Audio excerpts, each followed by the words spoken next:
이자 인건비까지 하반기 건설 현장 삼중고, 아이고 여러 가지로 참 힘들어요. 지금 원자재값 상승, 특히 이제 철근값이 많이 오른 상태에서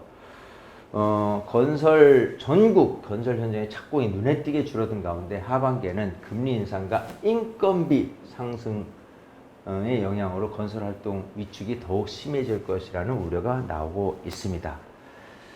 자, 시멘트, 레미콘 등 비금속 자재 가격이 올 상반기 크게 상승하면서 20년 새 가장 높은 수준에 이른 것으로 나타났다. 이 시멘트와 레미콘, 아스콘, 이런 경우 올해 3월부터 본격적인 증가세를 보이고 있는데, 시멘트는 3월에만 20%, 아스콘도 30% 이상 상승한 것으로 나타났다.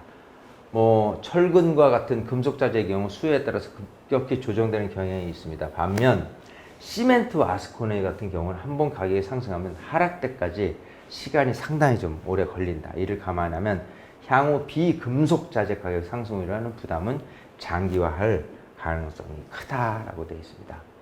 더 큰 문제는 자재난에 이어서 금리, 임금 인상의 충격이 하반기에 본격화할 것이라는 점이다 라는 부분이에요.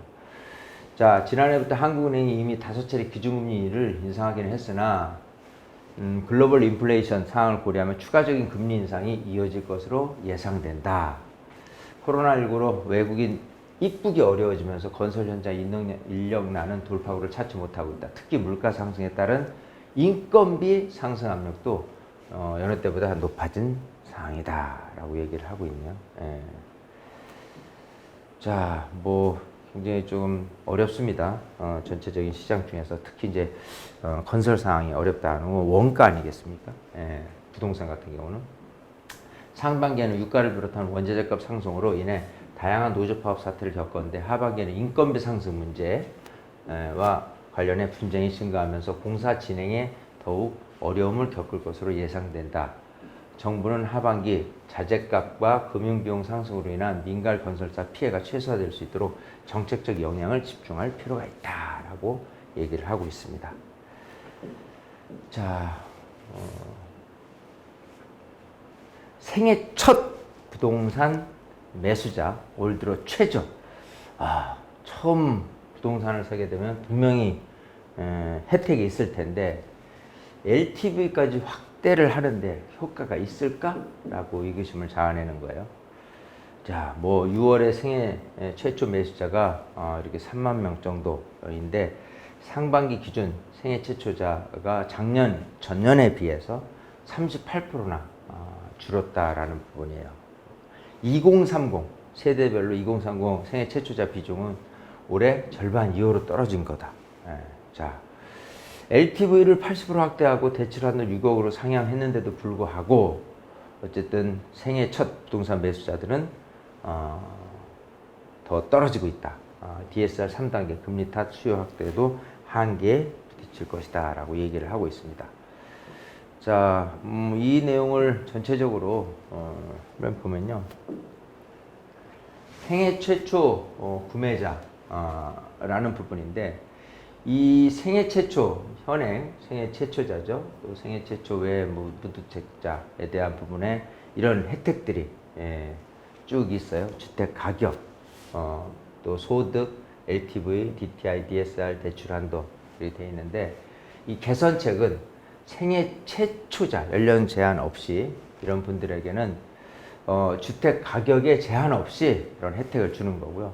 소득도 제한 없이 이런 혜택을 주는 거고, 그러니까 혜택은 대출을 많이 늘려주겠다는 부분이고, LTV는 뭡니까? 론 투 밸류죠. 주택 담보 인정 비율이에요. 그래서 집값이 시세가 예를 들어 한 10억이 나왔다. 그러면 8억까지는 대출을 해주는 걸 의미를 하겠죠. DTI 데빗 투 인컴이죠. 소득 비율대로 이렇게 해주겠다라고 하는 거예요.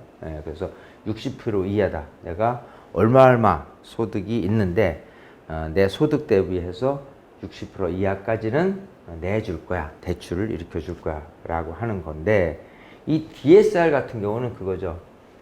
예를 들어서 내 소득 대비 뭐 이렇게 한 60% 이하, 예를 들어 뭐 1억인데 6천만 원을 내가 받을 수 있다라고 한다면요.